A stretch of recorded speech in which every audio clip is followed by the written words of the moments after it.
इस लेक्चर में हम valence shell electron pair repulsion theory को डिस्कस करेंगे। इस एक मॉलिक्यूल समझते हैं कि valence shell electron pair repulsion theory क्या होगी। Let's suppose this is our central atom, और आपने याद रखना है कि सेंट्रल एटम वो एटम होता है जो अपने जो इसके इर्द गिर्द एटम होते हैं उनसे ज़्यादा बॉन्ड बनाए। और इसी तरह ये जो आपको इलेक्ट्रॉन के जोड़े जो फेयर्स नज़र आ रहे हैं, these are bond pairs and these are lone pairs. ये लोन पेयर होंगे और ये बॉन्ड पेयर्स होंगे। लोन पेयर्स क्या होते हैं? लोन पेयर्स होते हैं जो बॉन्ड में हिस्सा न ले। अब यहाँ पर नजर आ रहा है कि ऑक्सीजन के ऊपर दो लोन पेयर है और उन्होंने बॉन्ड में हिस्सा नहीं लिया हुआ, और बॉन्ड पेयर ऑफ इलेक्ट्रॉन होती है जिन्होंने बॉन्ड में हिस्सा लिया हुआ होता है। और ये सारे जो लोन पेयर्स है और जो बॉन्ड पेयर्स है ये किसी भी एटम की वैलेंस शेल में मौजूद होते हैं। And this atom is called central atom. अब हाइड्रोजन भी ऑक्सीजन के साथ अटैच है, लेकिन ऑक्सीजन जो है वो सेंट्रल एटम क्यों है? क्योंकि इसने हाइड्रोजन से ज़्यादा बॉन्ड बनाए हुए। यहाँ पर जो सेंट्रल एटम होगा वो सल्फर होगा, और इसने चूंकि 4 बॉन्ड बनाए हुए और ऑक्सीजन ने सिर्फ दो बॉन्ड बनाए हुए, that's why sulphur is central atom. तो लोन पेयर जो है वो बॉन्ड पेयर से ज़्यादा जगह ऑक्यूपाई करता है। क्यों? लोन पेयर को एक एटम कंट्रोल करता है और इसी तरह बॉन्ड पेयर्स को 2 एटम कंट्रोल करते हैं।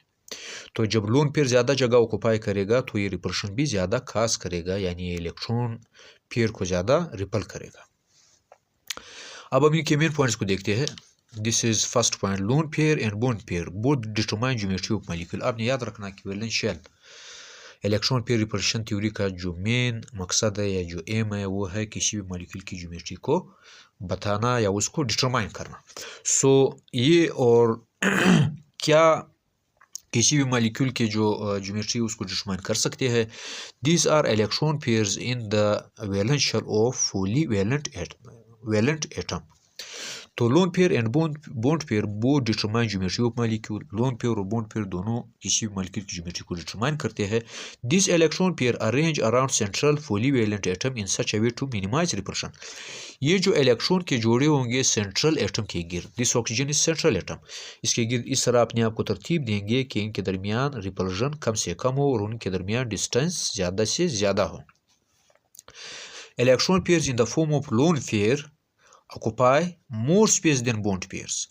यानी ये जो इलेक्ट्रॉन की जोड़े है, ये जो लोन पेयर है जिस तरह हम डिस्कस किए, ज़्यादा स्पेस ऑक्यूपाई करती है क्योंकि इसको एक एटम कंट्रोल करता है। और बॉन्ड पेयर जो है वो इलेक्ट्रॉन के वो कम जगह ऑक्यूपाई करेंगे क्योंकि उनको 2 एटम्स कंट्रोल करते हैं और वो बॉन्ड में बंद होते हैं।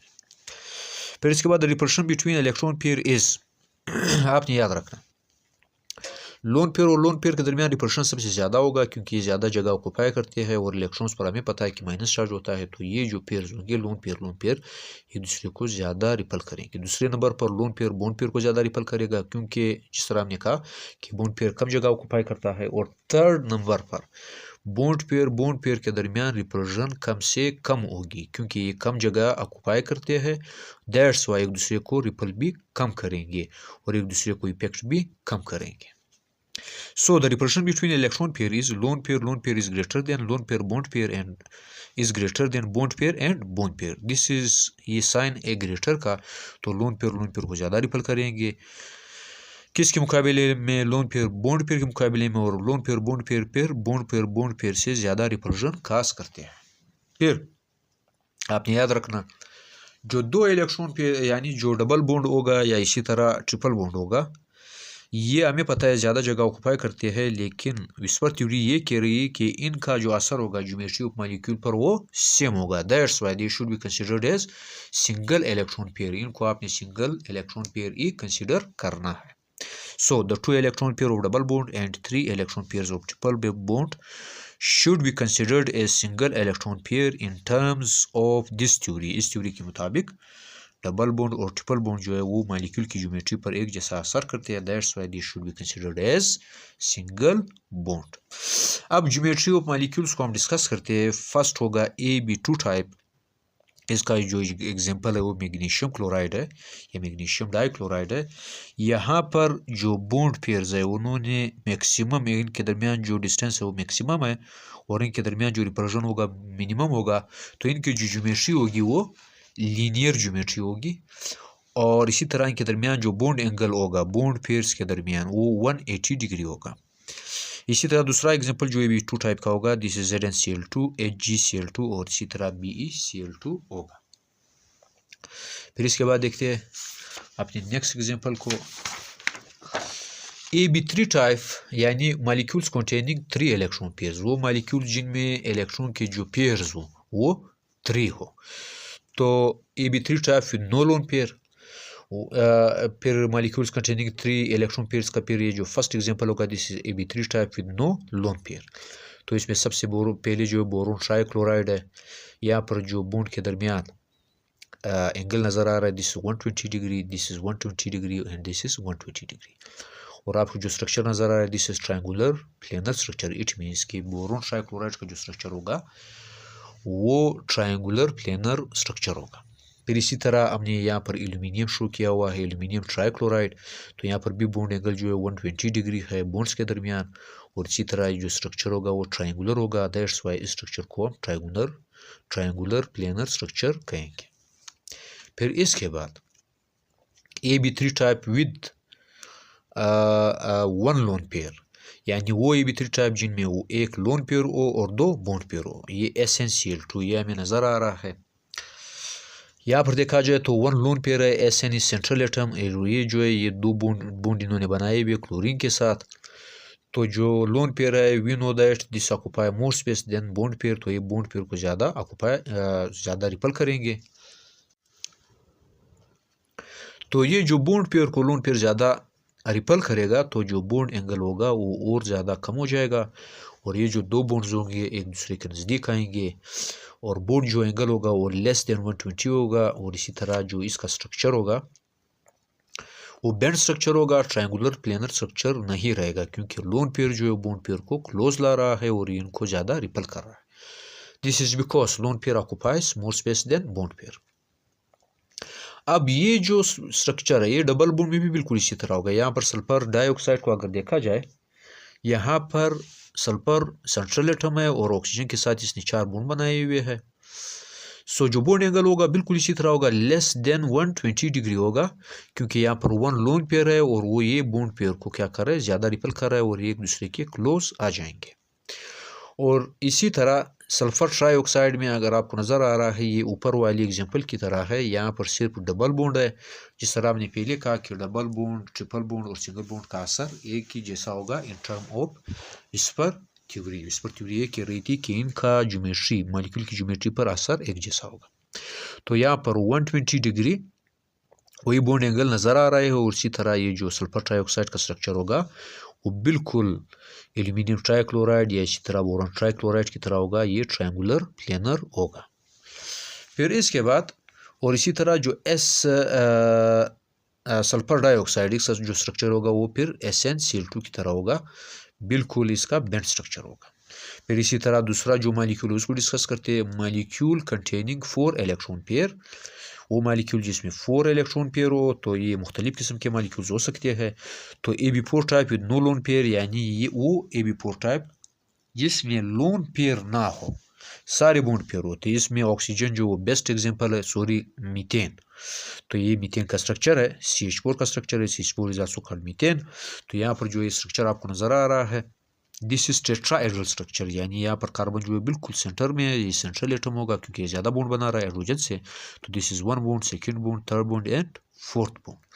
और यहाँ पर जो बॉन्ड एंगल है वो 109.5 डिग्री है। और इसी तरह टेट्राहेड्रल ज्योमेट्री क्यों कहते हैं, this is 1 side, this is 2nd side, this is 3rd side and this is 4th side. तो ज्योमेट्री जो होगी वो टेट्राहेड्रल ज्योमेट्री होगी, यानी 4 साइडेड वाली ज्योमेट्री। और बॉन्ड एंगल इन सब के दरमियान ये बॉन्ड एंगल भी 109.5 डिग्री होगा, ये भी 109.5 डिग्री होगा और ये भी 109.5 डिग्री ही होगा। AB4 type no lone pair का जो दूसरा एग्जांपल है वो कार्बन टेट्राक्लोराइड होगा। फिर इसके बाद देखते हैं AB4 type with 1 lone pair. ये हमारे पास ये दूसरा एग्जांपल है AB4 टाइप का जिसमें एक लोन पेयर हो। तो इसका जो बेस्ट एग्जांपल है वो अमोनिया है। अमोनिया में अगर देखा जाए दिस इज़ लोन पेयर, और इसी तरह लोन पेयर चूँकि नज़र आ रहा है ये ज़्यादा स्पेस जो है वो ऑक्यूपाई कर रहा है, और इसी तरह ये बॉन्ड पेयर को बहुत ज़्यादा रिपल करेगा। इस केस के उलट यहाँ पर अगर आप देख ले, यहाँ पर ऊपर भी बॉन्ड पेयर है, सारे बॉन्ड पेयर है, लेकिन यहाँ पर अमोनिया में एक लोन पेयर आया। तो ये जब बॉन्ड पेयर्स को ज़्यादा रिपल करेगा तो बॉन्ड पेयर्स एक दूसरे के क्लोज आ जाएंगे और बॉन्ड एंगल जो होगा वो 109 डिग्री से कम होकर 107 डिग्री पर आ जाएगा। और इसी तरह जो स्ट्रक्चर होगा अमोनिया का, दिस इज ट्राइगोनल पैरामाइडल। ये जो आपको नज़र आ रहा है लोन पेयर वाला जो एरिया है इसको हम पिरामिड कहेंगे क्योंकि लोन पेयर ज़्यादा स्पेस ऑक्यूपाई कर रहा है। So this is pyramid. और इसी तरह ये जो नाइट्रोजन से यहाँ तक ये ट्राइगोनल स्ट्रक्चर बन रहा है, यूं स्ट्रक्चर बन रहा है, this is trigonal structure. So that's why this structure is called trigonal pyramidal structure या trigonal pyramidal geometry. Pair AB4 type with one lone pair में एक स्पेशल केस है, दैट इज स्ट्रक्चर और ज्योमेट्री ऑफ NF3। यहाँ पर अगर देखा जाए तो नाइट्रोजन के साथ वही 3 फ्लोरीन अटैच है, लेकिन fluorines are more electronegative than nitrogen. Nitrogen से फ्लोरीन जो है वो ज़्यादा इलेक्ट्रोनेगेटिव है। दैट्स वाई जो फ्लोरीन हो गए वो इस बॉन्ड पेयर को ज़्यादा अपनी तरफ अट्रैक्ट करेगा, ये फ्लोरीन भी और ये फ्लोरीन भी। तो नाइट्रोजन पर पार्शियल पॉजिटिव चार्ज आएगा और इसी तरह फ्लोरीन पर पार्शियल नेगेटिव चार्ज आएंगे। तो जब इलेक्ट्रॉन पेयर या बॉन्ड पेयर फ्लोरीन के ज़्यादा करीब हो तो इस पर प्लस चार्ज आया, अब नाइट्रोजन पर इलेक्ट्रॉन की कमी हो गई तो ये इस लोन पेयर को और अपनी तरफ ज़्यादा अट्रैक्ट करेगा। जब ये लोन पेयर को ज़्यादा अपनी तरफ अट्रैक्ट करेगा तो ये लोन पेयर बॉन्ड पेयर पर और ज़्यादा रिपल्शन अप्लाई करेगा, तो ये बॉन्ड पेयर एक दूसरे के और ज़्यादा क्लोज आ जाएंगे। तो बॉन्ड एंगल 107 होना चाहिए था, लेकिन इस केस में 107 नहीं है, बॉन्ड एंगल और डिक्रीज हुआ एंड दिस इज 102 या 102 डिग्री जो होगा वो बच जाएगा। फिर इसी तरह जो AB4 टाइप है उसका जो नेक्स्ट एग्जांपल है, this is AB4 type with 2 lone pairs, 2 lone pair वाला है एंड दिस इज, और ये जो एग्जांपल होगा हम वाटर का लेंगे। वाटर में अगर देखा जाए ऑक्सीजन ने डबल बॉन्ड बनाया हुआ है, this is first bond, this second bond, यानी 2 बॉन्ड बनाए हुए हाइड्रोजन के साथ। तो ऑक्सीजन जो वो सेंट्रल एटम है, यहाँ पर नाइट्रोजन सेंट्रल एटम था, यहाँ पर कार्बन था, तो यहाँ पर ऑक्सीजन सेंट्रल एटम होगा। इसके 2 लोन पेयर है, एक लोन पेयर या 9 लोन पेयर के बजाय। सो ये लोन पेयर और ज़्यादा बॉन्ड पेयर्स को क्या करेंगे, रिपल करेंगे, और जो बॉन्ड एंगल होगा वो 160 डिग्री से फिर कम होकर 104.5 डिग्री बच जाएगा, क्योंकि this lone pair occupy more space than 2 bond pairs and repel these bond pairs more. That's why these bond pair come closer to each other। और जब एक दूसरे के क्लोज आएंगे तो स्ट्रक्चर जो होगा वो टेट्राहेड्रल के बजाय बिगड़ जाएगा, और ये जो स्ट्रक्चर होगा ये फिर बैंड स्ट्रक्चर होगा। So water also has banned structure, water का जो स्ट्रक्चर होगा वो भी बैंड स्ट्रक्चर आपको नजर आ रहा है, तो ये भी बैंड स्ट्रक्चर ही होगा। और बॉन्ड जो एंगल होगा this is 104.5 degree due to 2 lone pair जो इसको बहुत ज़्यादा रिफल कर रहे हैं। फिर इसके बाद जो हमारे पास जो लास्ट एग्जांपल्स है वो AB5 टाइप होगा, AB5 type with no lone pair. This is AB5 type. यहाँ पर फास्फोरस जो है वो सेंट्रल एटम है और इसने 5 बॉन्ड बनाए हुए हैं 5 क्लोरीन्स के साथ। यहाँ पर 2 किस्म के बॉन्ड एंगल हमें नजर आ रहा है, one is axial bond angle, यानी वो बॉन्ड एंगल जो एक्सिस पर बन रहा है। तो यहाँ पर अगर एक्सल बॉन्ड एंगल देखा जाए दिस इज ऑफ 90 डिग्री, ये 90 डिग्री का है। और इसी तरह एक जो बॉन्ड एंगल है this is equatorial bond angle, और ये जो बॉन्ड एंगल है इक्वेटोरियल बॉन्ड एंगल होगा और ये 120 डिग्री होगा। यहाँ पर इक्वेटोरियल बॉन्ड एंगल यहाँ पर दिखाया गया है, दिस इज 120 डिग्री। और जो स्ट्रक्चर बनेगा वो ये स्ट्रक्चर जो है दिस इज ट्राइगोनल, ये ट्राइगोनल है और इसी तरह 2 पिरामिड बन रहे हैं। तो इस स्ट्रक्चर को हम कहेंगे trigonal bipyramidal. This structure is trigonal bipyramidal. Bi pyramid किस तरह, एक क्लोरीन ऊपर एक क्लोरीन नीचे, ये 2 पिरामिड्स हो गए और ये ट्राइगोनल या ट्राइंगुलर शेप हमें नजर आ रहा है। फिर इसके बाद AB6 type with no lone pair, this is AB6 type with no lone pair and this is the last example of this theory. यहाँ पर अगर देखा जाए सल्फर है और सल्फर ने 6 बॉन्ड बनाए हुए, that's why sulphur is central atom, क्योंकि इसने फ्लोरीन से ज़्यादा बॉन्ड बनाए हुए हैं। यहाँ पर 6 फ्लोरीन्स के साथ अटैच है एंड 6 साइडेड है, 1 साइड ये हुआ, एक ये हुआ, एक ये हुआ, एक ये और ये, टोटल 6 साइड हो गए। एक साइड आपकी तरफ और एक साइड मेरी तरफ, ये 8 साइड्स हो गए।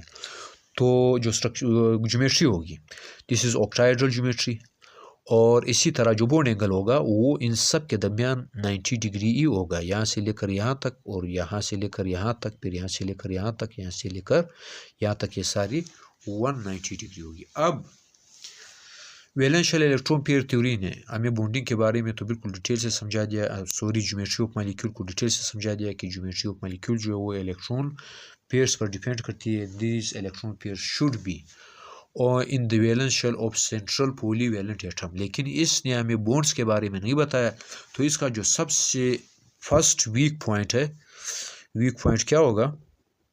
इन्होंने कोवेलेंट बॉन्ड को डिस्कस नहीं किया, कोवेलेंट बॉन्ड डिस्कस नहीं किया। और इसी तरह इन्होंने उन मॉलिक्यूल्स की ज्योमेट्री को भी डिस्कस नहीं किया जिसमें डीलोकलाइज्ड 5 इलेक्ट्रॉन्स, डीलोकलाइज्ड 5 इलेक्ट्रॉन्स जिन मॉलिक्यूल्स में मौजूद हो उनकी ज्योमेट्री को भी डिस्कस नहीं किया। और इसी तरह इसका एक और जो वीक पॉइंट है जिसको आप एग्जाम में डिस्कस कर सकते हो, इस थ्योरी ने paramagnetic nature of oxygen molecule को भी डिस्कस नहीं किया। Paramagnetic nature of oxygen molecule O2 molecule को भी इस थ्योरी ने डिस्कस नहीं किया। तो ये इस थ्योरी के मेन वीक पॉइंट्स है। फर्स्ट कोवेलेंट बॉन्ड को डिस्कस नहीं किया, सेकंड डीलोकलाइज्ड 5 इलेक्ट्रॉन जिन मॉलिक्यूल में मौजूद हो उनकी ज्योमेट्री को डिस्कस नहीं किया, और इसी तरह थर्ड जो पॉइंट है paramagnetic nature of oxygen molecule को भी डिस्कस नहीं किया। पैरामैग्नेटिज्म क्या है? जब भी कोई मॉलिक्यूल को मैग्नेटिक फील्ड अट्रैक्ट करे, this is called paramagnetic nature of that molecule. इसी तरह डायमैग्नेटिक मॉलिक्यूल क्या होगा? जिसको मैग्नेट अपनी तरफ अट्रैक्ट ना करे। फिर इसके अपनी रीजन है, इंशाल्लाह इसको अगले लेक्चर में डिस्कस करेंगे।